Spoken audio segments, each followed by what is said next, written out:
సంక్రాంతి అంటే హరిదాసు కీర్తనలు, గంగిరెద్దుల సన్నాయిలు, బొమ్మల కొలువులు, కమ్మనైన పిండి వంటలు, పల్లె వాతావరణం, వీటన్నిటితో పాటుగా అత్యంత ముఖ్యమైనటువంటిది రైతు. ఆ రైతు పంటలను పండించి ఆ సంక్రాంతి కల్లా మరి ఇంటి దగ్గర ధాన్యం రాసులతో కలకల్లాడేటువంటి పరిస్థితి మనందరం కూడా పల్లెల్లో చూస్తూ ఉంటాం. అటువంటి సంక్రాంతి పర్వదినాన మరి నా సొంత పొలంలో మా సొంత మనుషులతో కలిసి ఆ పంట పొలాలలో పనిచేయడం నాకు చాలా సంతోషాన్ని, చాలా తృప్తినిచ్చింది. ఈ సంవత్సరం అంతా కూడా పంటలు బాగా పండి పాడి పంటలతో ఆయురారోగ్య ఐశ్వర్య ఆనందోత్సాహాలతో ప్రజలందరూ కూడా ఉండాలని మనస్ఫూర్తిగా పంట చేను మీద ఉండి మరి కోరుకుంటూ ఉన్నా.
నాకు ఈరోజు చాలా సంతోషంగా ఉంటుంది.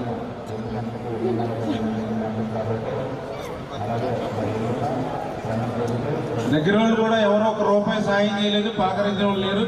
ఈవేళ చంద్రబాబు నాయుడు గారు, పవన్ కళ్యాణ్ గారు, నరేంద్ర మోడీ గారు, ఎన్డీఏ ప్రభుత్వం ఇంకా 4 లక్షల రూపాయలు అక్షరాలు కళ్ళ నీళ్ళు వస్తూ ఉన్నాడు.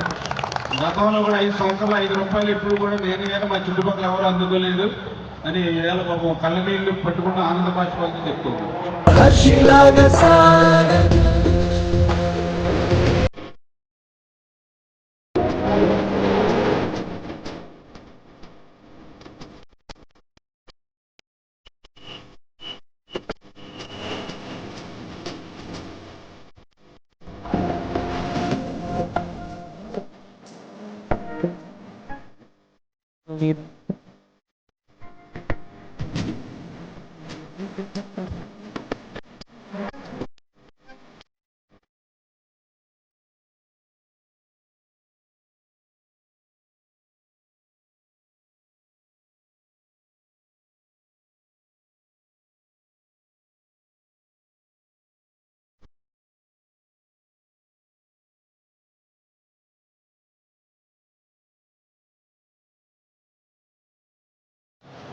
ఆంధ్రప్రదేశ్ రాష్ట్రం ఎన్నో ఇబ్బందులు, ఎన్నో కష్టాల్లో 14 లక్షల కోట్ల అప్పు ఆంధ్రప్రదేశ్ రాష్ట్రం మీద ఉన్నటువంటి స్థితిలో కూడా మరి ఈరోజు మరి పెద్ద ఎత్తున ఎవరైతే పేషెంట్స్ హాస్పిటల్లో చేరి మరి వాళ్ళ వైద్యం కోసం అప్పులు చేసి ఏదైతే ఆరోగ్యం కుదిటి పడిన తర్వాత ఇంటికి వచ్చినా కూడా ఖర్చు పెట్టినటువంటి ఖర్చులు ఒక పక్కన వాళ్ళని బాధిస్తూ ఉంటే ఆ ఖర్చుల కోసం బంగారాన్ని ఇల్లును తాకట్టు పెట్టుకుని వైద్యం చేయించుకుంటే ఆ బాధ కూడా వాళ్ళకు ఉండకూడదనేటువంటి ఉద్దేశంతో చరిత్రలో ఎప్పుడూ లేనటువంటి విధంగా ఈరోజు ఎన్డీఏ ప్రభుత్వం చంద్రబాబు నాయుడు గారు, పవన్ కళ్యాణ్ గారు, అదేవిధంగా నరేంద్ర మోడీ గారి సహకారంతో మీరందరూ కూడా మీ బిల్స్ తీసుకుని వస్తే వాటన్నిటికీ కూడా ఈరోజు చెక్కుల రూపాయలు ఇస్తూ ఉన్నాం.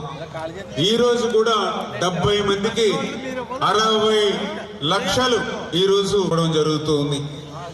గతంలో వైఎస్ఆర్సీపీ ప్రభుత్వం 5 సంవత్సరాల్లో మీరు బిల్స్ పట్టుకెళ్తే విజయవాడ కాదు కదా, ఇక్కడ పాలకులు సరిహద్దులు దాటి కూడా బయటకు వెళ్ళేవి కాదు. కానీ మీ అందరికీ తెలుసు, మీరు మరి ఆఫీస్కి వచ్చి అప్లికేషన్ పూర్తి చేసి మీ బిల్స్ ఇస్తే అక్కడతోటి మీ పని అయిపోయినట్టే. మళ్ళీ మీరు కనీసం ₹1 టికెట్ పెట్టుకుని ఎక్కడికి తిరగని అవసరం లేకుండా, ఎవరి దగ్గరికి వెళ్ళని అవసరం లేకుండా మళ్ళీ మేమే ఏదైతే మీరు ఇచ్చిన బిల్స్ అన్ని కూడా సెట్ చేసుకుని మళ్ళీ మేమే సీఎం గారి దగ్గర తీసుకెళ్ళి మేమే శాంక్షన్ చేయించుకుని మేమే చెక్కులు తెచ్చి మళ్ళీ మేము మిమ్మల్ని అతిథుల మాదిరిగా పిలిచి మళ్ళీ మీకు మేము చెక్కులు ఇస్తూ ఉన్నాం. అంటే ఎక్కడ కూడా ఒక్క క్షణం కూడా మీకు సమయం వృధా కానివ్వలేదు, ఒక్క రూపాయి కూడా మిమ్మల్ని ఖర్చు పెట్టనివ్వకుండా మీ బిల్స్ మేము అందజేస్తున్నాం మిమ్మల్ని పిలిచి. ఇది తెలుగుదేశం జనసేన బీజేపీ ప్రభుత్వం. ఇంత పెద్ద ఎత్తున సాయం మరి అందిస్తున్నటువంటి చంద్రబాబు నాయుడు గారికి, పవన్ కళ్యాణ్ గారికి, పైన సహకరిస్తున్న నరేంద్ర మోడీ గారికి అందరికీ కూడా మీ అందరి తరఫున కూడా కృతజ్ఞతలు తెలియజేసుకుంటున్నాం. Thank you.